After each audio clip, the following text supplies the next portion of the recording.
All right, let's talk about something that affects every single one of us every single day, your data. We're going to dive into what it's really worth. And, maybe the bigger question is, who even gets to decide that? I mean, seriously, think about it for a second. Every click you make, every search, every place you go, you're creating this massive, invisible trail of information about yourself. So what's the actual dollar value on that? Is it a lot? A little? Well, the answer, as it turns out, is a complete mess. And here, right here, is the heart of the problem. On one hand, you've got data brokers who might value your basic information at less than a single penny. But then on the other hand, studies show that some of us value our privacy so much we'd pay up to $1,200 a year to protect it. I mean, that is not a small disagreement. That's a giant canyon between two completely different worlds. So why this chaos? Why is it so all over the place?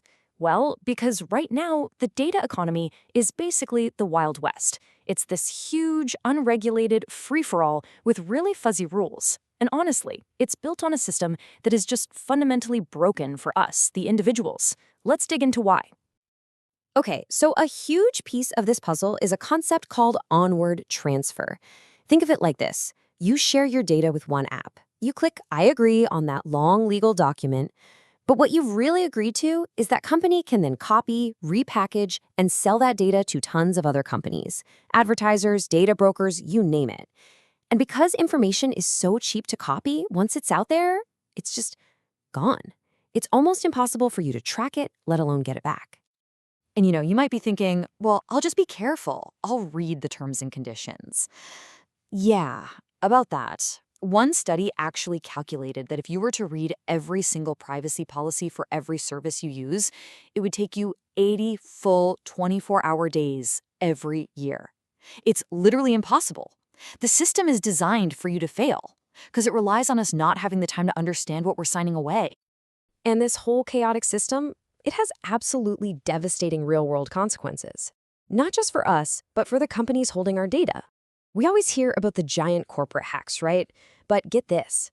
Almost half of all cyber attacks hit small businesses. Why? Well, because they're often an easier target.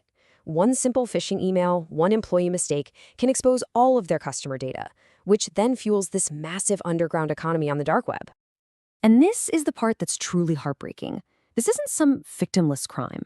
The damage from a data breach is so bad that a shocking 60% of small businesses that get hit with a major attack are forced to close their doors within 6 months.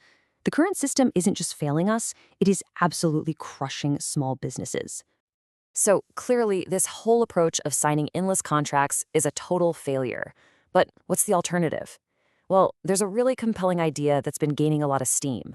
What if we stopped thinking about data as something we sign away and started treating it like property, something we actually own, like a car or a house? Let's just break down how different that would be. Right now, under contract law, the companies write the rules in those ridiculously long privacy policies. But under a property model, your rights would be defined by law, and they'd belong to you by default. This gives you way more standardized control, and it would fundamentally attack that onward transfer free-for-all we talked about. So what would this bundle of rights actually look like in practice? Well, first, you'd have the right to exclude. This is your digital get off my lawn. You could just tell a company, nope, you can't use my data anymore. Second, the right to use, which means you could see exactly what data they have on you and how they're using it. And third, the right to transfer. This one's huge. It means you could take all your data from one platform and just move it over to a competitor. Talk about real competition. Now, this all might sound a little bit theoretical, right? A nice idea, but is anyone actually doing this? Well, yeah, the biggest real-world test of treating data like property is already happening, right now, over in Europe, under a law you've definitely heard of, the GDPR. In fact, it's amazing how neatly those property rights we just talked about map directly onto the GDPR. The right to exclude? That's basically Article 17, the famous right to erasure, or the right to be forgotten. The right to transfer, that's Article 20, data portability. And the right to use, that's Article 15, the right of access. Now, the GDPR isn't perfect, but it is the first major legal system to treat our data rights as fundamental. Okay, so if we actually own our data, that brings us full circle right back to our original question, what is it worth? A really fascinating study tried to figure this out, not by asking people what they think, but by watching what they do. And what they uncovered is something called the privacy paradox.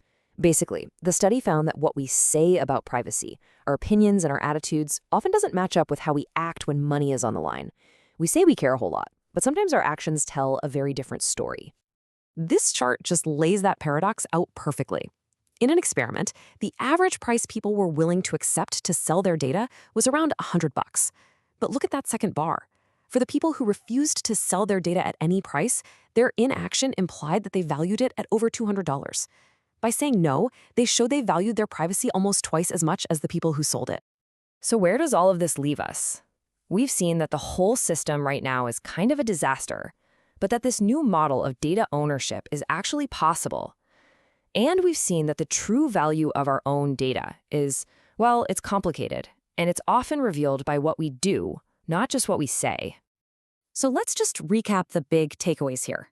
First, your data's value is all over the map. Second, the current system of onward transfer and impossible contracts is just broken.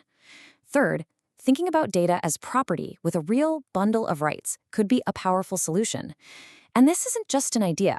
Things like GDPR are already putting it to the test. And finally, and maybe most importantly, the true value of your privacy might be best measured by your actions, not your words.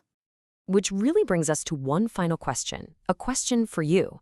If you had total and complete ownership over your personal data, the power to sell it, to hide it, to move it, to delete it forever, what would you do with it? Would you cash in, or would you lock it down? It's a question we might all have to answer a lot sooner than we think. Thanks for tuning in.